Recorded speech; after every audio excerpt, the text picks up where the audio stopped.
We have been joined by the country's National Revenue Authority NRA legal advisor, Ibrahim Sorie NRA. Now, the NRA legal advisor is here to talk about general tax compliance, enforcement, and public orientation to enhance revenue growth, overview of general compliance obligations, and of course, timely payment of all tax types, whether it's income tax, GST, PAYE, etc., among other things. Good morning, Ibrahim Sorie NRA. Good morning, yes, and thanks for having me. We also do have Pastor Samuel Ecclesia Kagbo of the Eagle Believers International Church.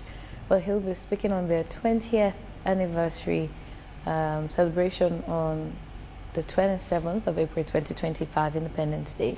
The theme will be God is faithful, by whom ye were called unto the fellowship of his Son, Jesus Christ our Lord, from 1 Corinthians chapter 1, verse 9. The event will take place at Barge Street off Circular Road in Freetown. Good morning, Pastor Samuel. Good morning, and good morning, viewers. All right, so we're definitely starting off with you, Ibrahim Sorie NRA. You know, quite frequently we had a DG here in our studios who, you know, brought us up to speed with the work from the National Revenue Authority. And we see you here today again. But I'd like to start off because just yesterday, you know, the NRA has been making the news, and that's coming from non-compliance with tax obligations. And we see 2 government offices were actually closed down with regards to that. Please bring the public up to speed. What's happening your end? Yeah, thank you very much, and good morning again, everybody. Basically, the NIA has an obligation, as all of us know. Our mandate is to collect revenue to finance government activity. And these revenues are collected from all individuals, organizations, and stakeholders who are in charge of generating revenue or making income, and also some of them are withholding tax agents. The law gives them the responsibility to collect some of these monies and remit them to the National Revenue Authority. Probably starting my conversation from the question raised with respect to closing the business and the offices of some of these government institutions is one of the activities which NIA normally embarks on. And that's an enforcement activity which shows that all other channels or all other efforts which NIA has made in recovering these monies have failed. Before we close any offices of any business or government institution, we must have engaged them. And we have done that severally for most of these organizations, and they have deliberately failed to meet their obligations. And these monies which they owe us are not their money. These are monies which they collect on behalf of the government of Sierra Leone. They are just withholding agents. See, for instance, EDSA, which gives us light, obviously. The top-up we're buying includes an element of GST. And all of us that are buying GST and lights pay GST indirectly or in the purchase price of the top-up we buy. So the work of NRA and other organizations is basically to collect these monies and remit them to the National Revenue Authority at the end of the following month. So we have got situations whereby they are not only withholding these monies and not remitting them, they also have the pay-wire obligations and other withholding taxes which they collect from third parties, and they have been failing to remit these monies to the NRA. All of us as government institutions have a responsibility, and our task is to generate revenue. So if EDSA and other institutions have their financial issues, they have to channel them through the respective authority. And since they are holding on to our monies, they're making us look bad, because we have these monies are part of our targets.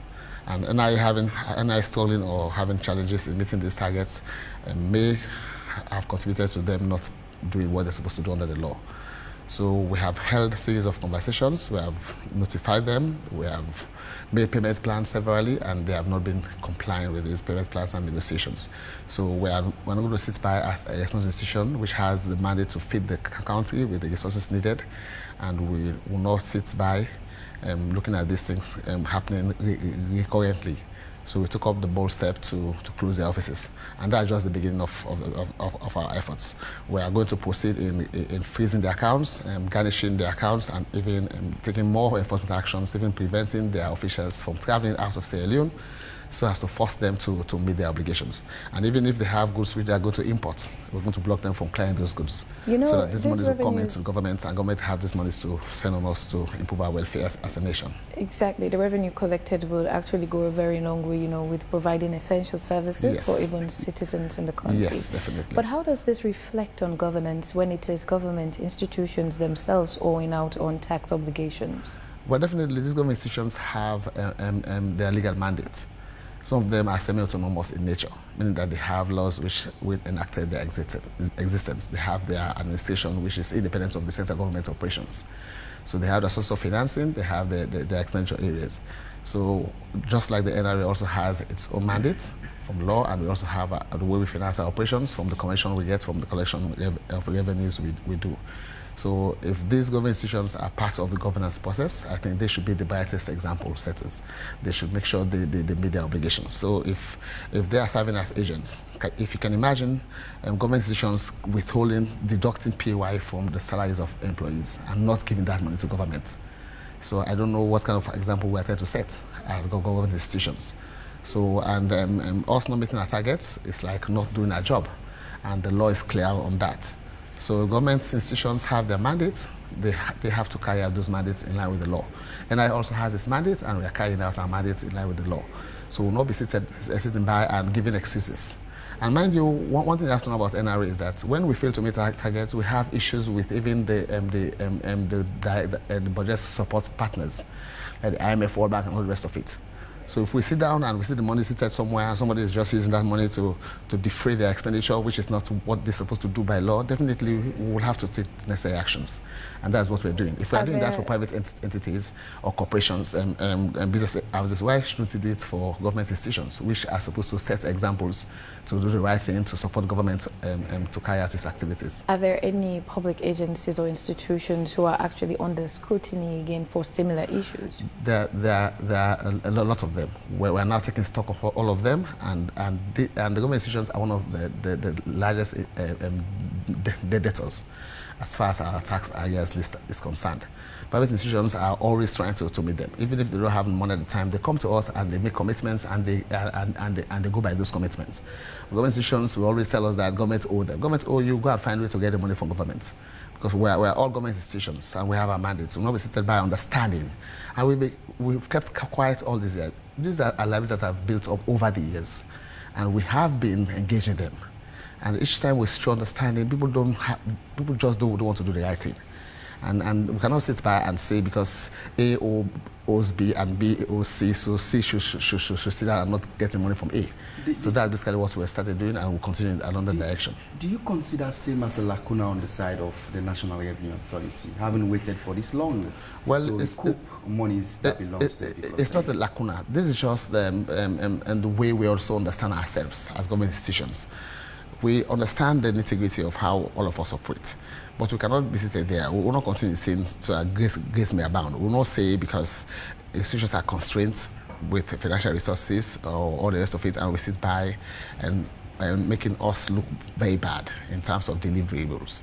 So it's not lacuna. We've been engaging, and at times we'll negotiate payment plans. They will start to pay, and they'll stop again. So it keeps on going on and on and on. So we need to put a stop on to that. Because we have negotiated in good faith. We're expecting people to be professionals, to understand the position of the other institutions. But we're not going to say because this organization has financial issues and they cannot solve their own financial issues, we're going to sit by and sit to wait on them for them to fix all their problems, while at the same time we are reneging in doing what we're supposed to do as an institution. So there's no lacuna in that case, because the law gives us that mandate to negotiate payment plans, to understand the circumstances, and to continue to engage the taxpayers and even withholding agents.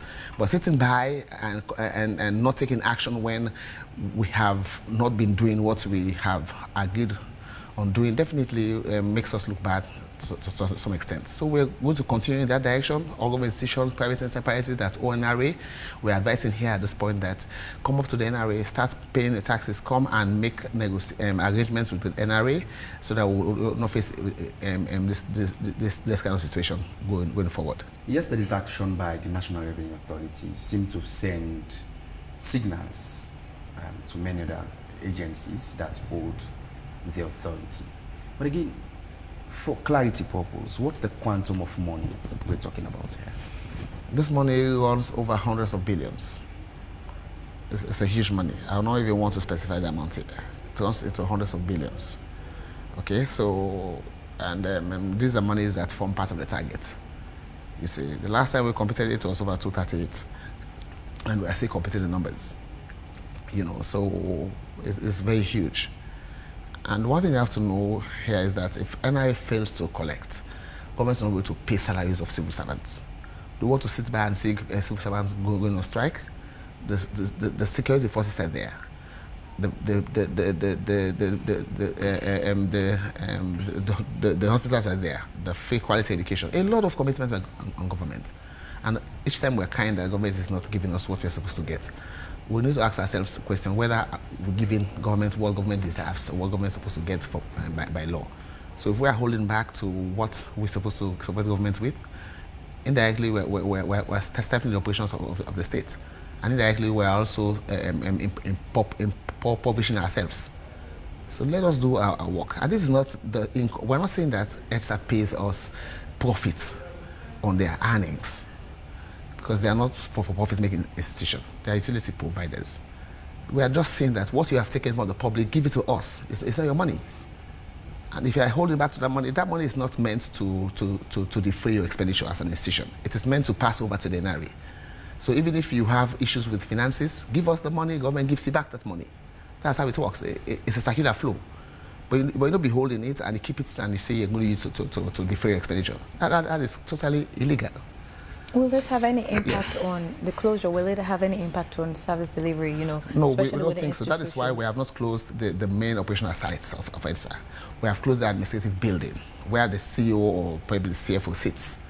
So they can sit under the tree, can sit anywhere to run their activity. But what we're saying here is the issue of the emphasis on distress action is to discomfort the taxpayer, to know that there is law somewhere, you have been flouting the law, you've been suppressing another institution to deliver. And we cannot sit by, seeing our money seated somewhere and somebody's using it illegally, and we tend to show understanding continuously and over time. That also makes us look bad, and by extension, suppressing government for giving us what we're supposed to get as people. The microscope seems to have been focused on EDSA. How serious is the issue of EDSA? EDSA is very serious. That's why we're choosing them as a first case in point. It's very, very serious. Even if I would use some other word than serious, I may have used here. But EDSA's issue is very serious and it's been recurring. We have tried all the channels. We have gone to the Ministry of Finance. We have engaged. You seem notorious of that is about notorious even. So we cannot sit by and just sit down seeing them not doing what they're supposed to do, and we tend to understand. If whoever owes EDSA, let them chase their money. But cannot be seated and understand or over-understand what they're doing. And that is totally illegal. And that can also discourage other compliant taxpayers. If they know that people of that caliber or institutions of that caliber are not doing what they're supposed to do, who are they to be compliant? So they're going to make our work very, very difficult, you see. So, and this is something, you pass it over to NRA, NRA gives to Ministry of Finance, Ministry gives it back to you. It's a circular flow. You cannot hold it. Holding this, you're also depriving the distribution chain, the circular flow of income. Because pass it over, give somebody else a job to emit. Somebody else has another activity there. Income is being generated in the process. More taxes are going to be collected. So holding it, you are cutting down the flow and depriving people from generating income along the distribution channel. So we cannot sit back and have that kind of thing. I think with that being said, it's time we are sharing. Pastor Samuel, yes. It's a pleasure having you in our studios this morning. Yeah, good morning and thank you. Just yesterday we saw a release from State House and they're calling on all religious leaders to, of course, join hands and to pray for SALONE. I think your event is coming up at the right time. But just take us through Yeah, this our 20th year celebration is geared to us giving thanks to God Almighty for keeping us for 20 years and seeing what He has done for us, not only as members but even as a nation. We are on a week-long program. We are praying for the nation. Even myself, I saw the release. We are praying. We are on fasting, and we hope and pray that God hears our prayers and intervene for the benefit of all of us in this nation. Are you praying for EDSA? We are praying for the nation, including every other institution that could be an aside. I'd want to ask you, if you are to pray for Sierra Leone, what area will be your focus? What would be your main prayer point? Well, the main prayer points will be a change of our mindset, because everything that has to do with development, as we had the legal advisor from NRA was saying, it's the mindset. Senior advisor. Yes, owing government institution, owing another government institution. It's a mindset. From the political angle, spiritual, financial, academic, it's a mindset.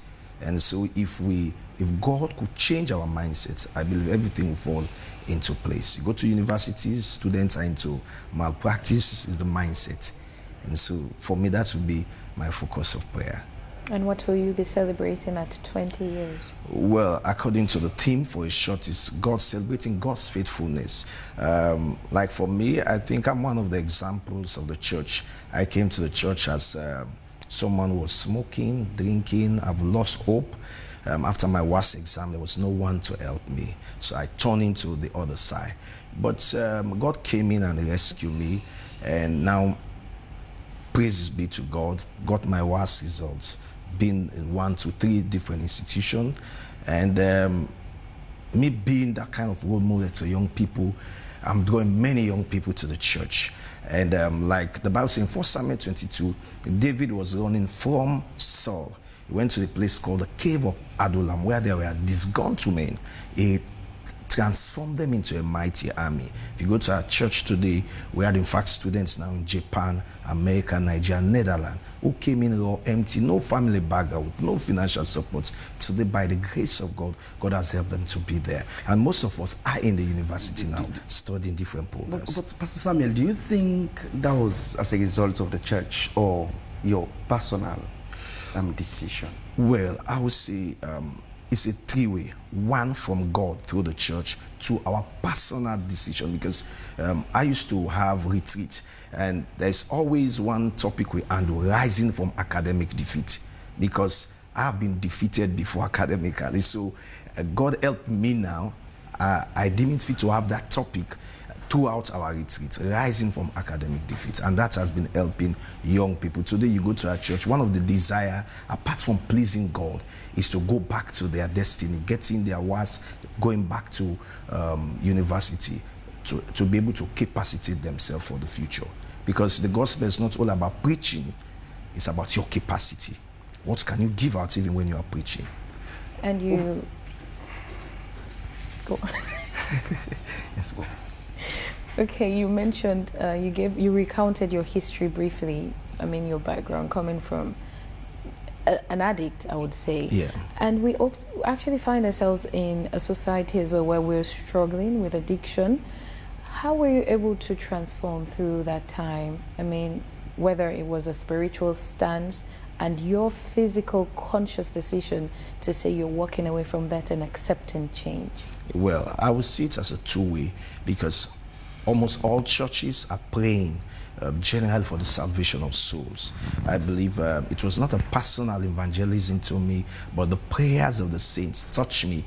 And I started attending a church program just per se, casually. And there was there in the Spirit of God touched me and said, this is not the life I want for you. This is not you.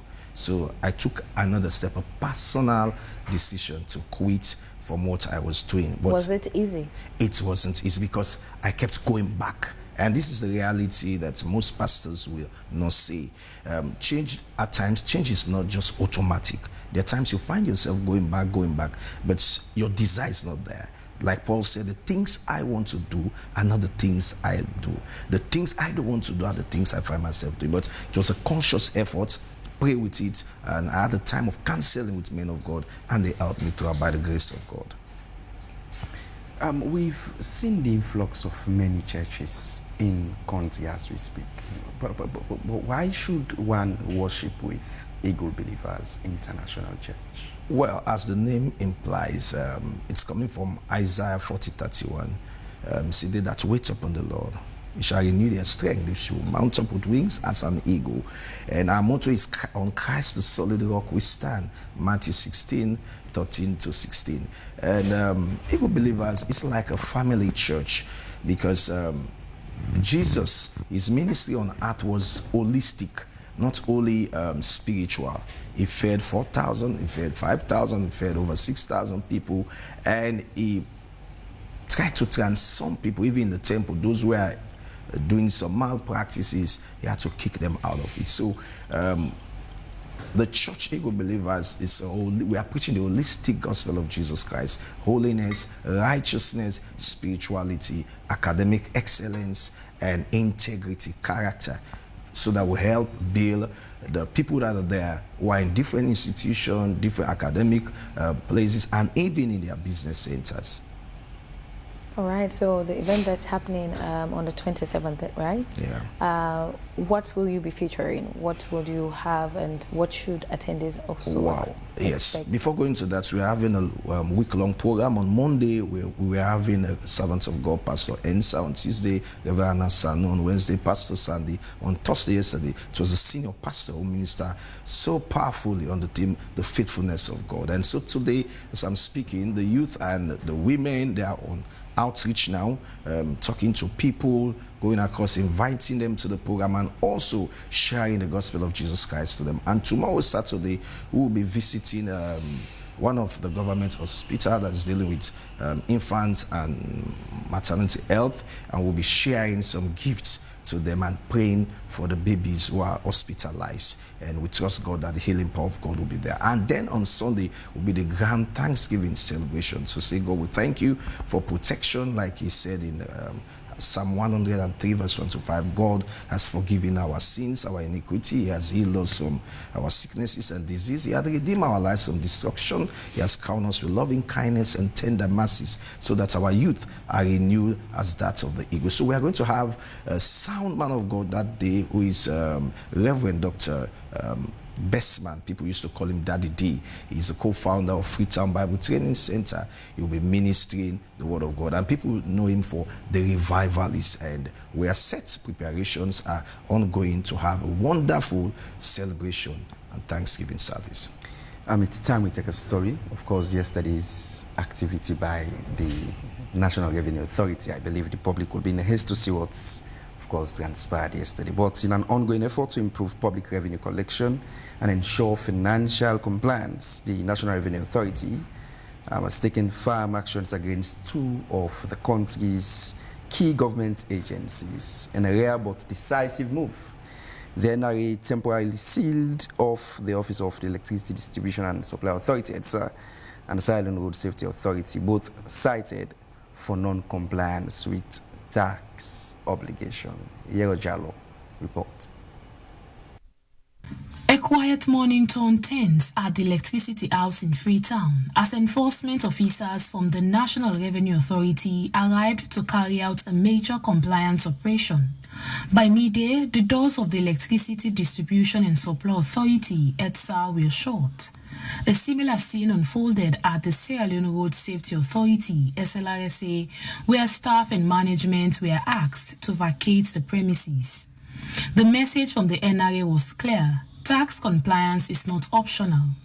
The enforcement officials say follows due process under the authority's statutory mandates. According to figures released, EDSA owes the government over 328 million leones, while SLRSA faces tax liabilities of more than 15 million leones. We can follow seal, or close the office for letting know because they owe We are money. here at SLRSA to close the office for them not to do their daily work because they owe us lots of money, which is about 15,336 new leones, and in all leones, that is 15,336,000 leones. We have a system. We want them to comply. They should have responded after receiving our letter, but they did not. We did not hide the figure they owed us. It was clearly indicated in the letter. We were expecting them to follow up with some clarification, but they did not do it. So we are now here to do our job. We are here at EDSA because they refuse to pay GST NRA. They have to pay something like 338 billion old leones. They owed us GST, and we have wrote them numerous letters for us to negotiate and encourage them, but they refused to pay. So we have no option except to close the entity. It's like they refuse to pay. So we don't have no option. In accordance with standard procedure, the buildings will remain sealed until the outstanding issues are resolved. Though dramatic in nature, the NRA insists these actions are not meant to punish, but rather to promote accountability and reinforce a culture of transparency within public institutions. Anybody who attempts to remove the seal will pay a fine of 50 million penalty. So I'm advising them not to remove it, or else they will face the law. Now there's been a new development in the ongoing standoff between the Sierra Leone's Electricity Distribution and Supply Authority, and of course following the decision from NRA for the recent enforcement action over unpaid taxes, as the report earlier detailed. In a bid to set the record straight, according to EDSA, it has taken its concerns to the public and called a press conference to present its side of the story. Ibrahim Jallo reports. The dust is set to settle on the tension between two major government institutions, EDSA and the NRA. But now, EDSA is pushing back. In a big press briefing at its headquarters in Freetown, EDSA officials and the Ministry of Energy laid out their case, challenging the basis of the National Revenue Authority's move to seal off their offices over tax non-compliance. According to the Deputy Minister of Energy, Edmond Uni, the situation is more complex than a simple failure to pay taxes. He claims that NRA itself owes EDSA for unpaid electricity bills, a debt, he says, prompted EDSA to suspend the power supply to the authority. Outstanding obligations as cited by the NRA are directly linked to systemic cash flow constraints, many of which are beyond EDSA's immediate control. Most notably, EDSA continues to be owed millions of dollars by MDAs, commercial customers, and consumers. The Ministry of Energy is actively engaging the Ministry of Finance and relevant partners to address these structural financial issues, including clearing verified arrears and strengthening the revenue base of EDSA. It is important to highlight that EDSA has been cooperative with the NRA throughout the audit and reconciliation process and has not shown unwillingness to settle its obligations. We therefore urge the NRA to consider the broader implications of its enforcement approach on essential service delivery and to work collaboratively with sectoral ministries to develop a sustainable whole-of-government solution to the financial pressures affecting key public utilities. The Ministry of Energy has now stepped in, acknowledging the financial constraints on both institutions and expressing concern that the NRA's enforcement action could disrupt vital services in the energy sector. While the standoff has captured public attention, the ministry says work is on the way behind the scene. The Minister of Energy is reportedly in active discussion with the Ministry of Finance and other partners to address long-standing financial issues, chief among them clearing verified arrears and stabilizing the revenue stream for EDSA. Long-standing problem where MDAs owe EDSA, and we've been trying to negotiate. through the Ministry of Finance to try to resolve this. Ministry of Finance gives allocations to MDAs, ministry specifically. Negotiations have been ongoing to see how we can get finance to pay directly to EDSA instead of sending money to the MDAs. So no, it is not the quote-unquote do me and do you. We could have done this a long time ago, but we chose not to go that way. As both sides dig in, there is a growing pressure for a coordinated resolution that prioritizes services delivery and national interest over institutional disputes. Ibrahim Sorie, AYV News, Freetown. Indeed, many thanks to Ibrahim Sorie for that report. Earlier, that was a report done by Edima Conte. But Ibrahim Sorie, it seemed confused here. EDSA says NRA owes them huge chunks of money. How do we say? Let them provide the evidence that we owe them. What we know, we have evidence that EDSA owes us, so that is what we've acted on. So if we owe EDSA, definitely let them provide the evidence, we'll look at that. But what I want to say here is the fact that all our offices are on prepaid meter. We buy top-up for our offices, and we have standby generators across. But if for any reason we have debts which have accrued to EDSA, why is it that they're only bringing it up now, after we have sealed up their premises? Why is it that they've not engaged us before now? So what we're now saying, we are not saying yes or no. If there is any debt which NRA owes EDSA, let them prove their point. But I know that our offices are all on prepaid meter, and we are topping up those meters as we are going, or as we're doing our kind of operations.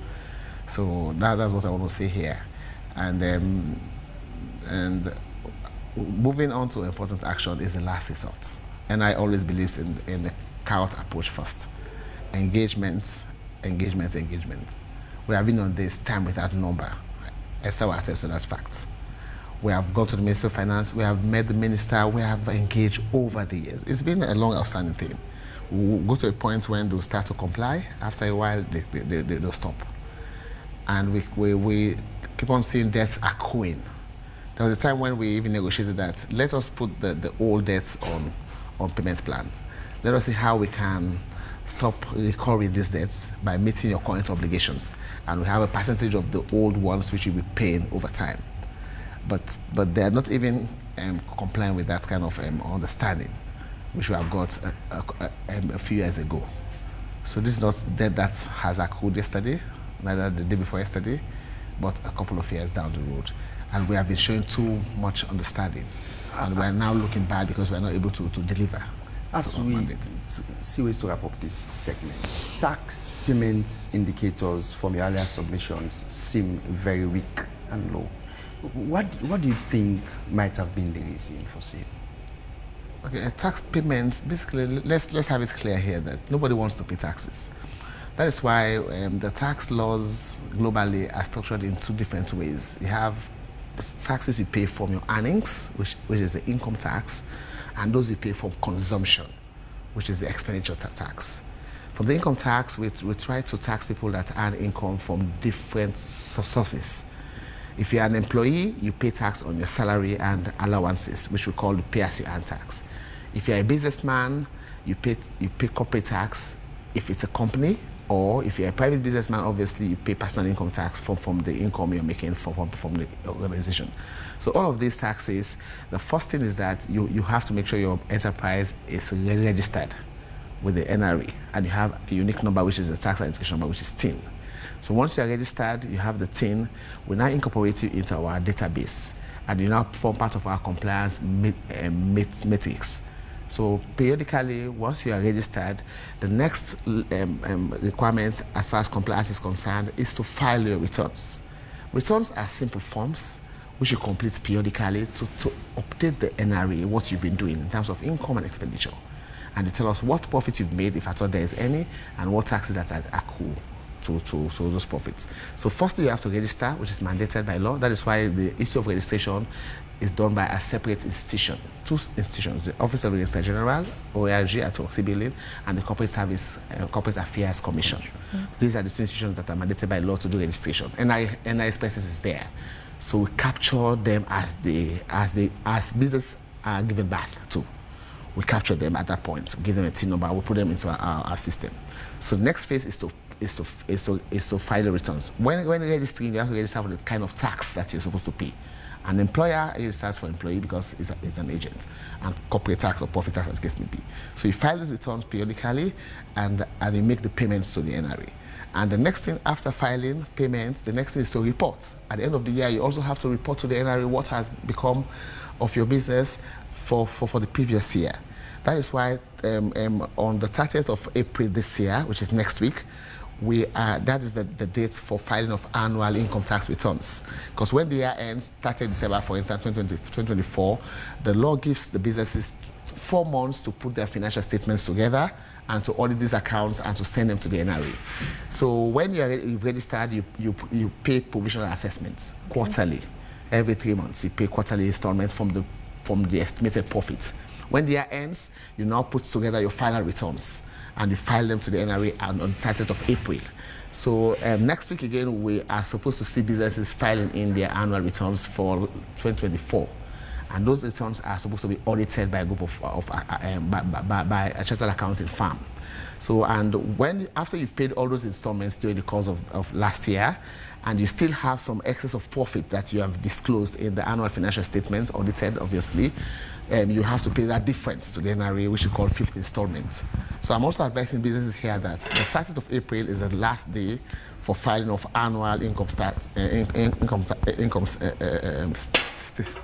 to the NRA, which will now inform the payments of the 5th installment. Okay. And when you fail to file returns, there are penalties for that. Okay. When you fail to pay your taxes on the due date, there are penalties and interest for that. Because one thing you have to note here is that when somebody fails to pay taxes, government has no option but to go out to the market and borrow through the Bank of Sierra Leone, from commercial banks, and by extension from all the individuals who save our monies in those kind of places.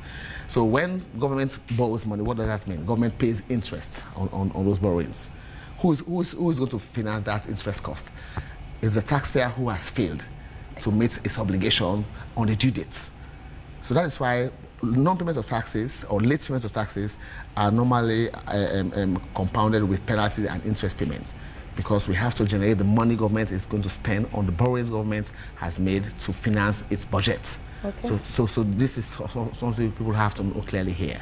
So next week is the filing date. But again, some firms may also argue that their accounts have not been prepared. They have not been audited fully. So what we have been advising businesses is that the management accounts which you have put together, the draft accounts which have not been audited, file them to the NRA 30th of April so you don't miss the deadline and not pay your penalty. And the 5th installment obviously has to be paid. So 1-2 months down the line, after the accounts have been audited and tidied up, definitely you now come up and replace the provisional one you filed with the actual audited one, which actually sits of the year. And subsequently, NI has the mandate to go and audit. Because all what I've been saying here is on the basis of self-assessment. You declare to NRA. Even the EDSA, we are not saying that we are going to be the police officer standing by EDSA's door to check how much GST people are paying. EDSA has the responsibility, or all the taxpayers have the responsibility to file to the NRA. Tell us what you think you've got for us. Give us that money. We take it. But subsequently now, we'll prove whether you've done the right thing in line with the law. We go there and audit. We check you and do compliance checks. And for businesses that are registered for GST, obviously, we've always been telling them that you use our ECR machines. The EDSA machine here helps the businessman to capture sales. And by extension, those people who have paid the GST for that's customized, they can be assured that the GST they are paying on those purchases are paid to the NRA. Because once you use those machines, what happens definitely is that NRA sees those transactions from the back end. So we know exactly that you have been using the machine and you've been emitting those monies to the NRA. Okay. But failing to issue receipts to the customer's GST receipt is also tax evasive practice, meaning that you may not pay that GST to NRA. So firstly, the businessman has the responsibility to issue GST receipts from all transactions. And secondly, the customer also has the obligation to request for those receipts. So once you buy, the businessman has to receive the receipt. Those who come and say the customer did not ask for receipts.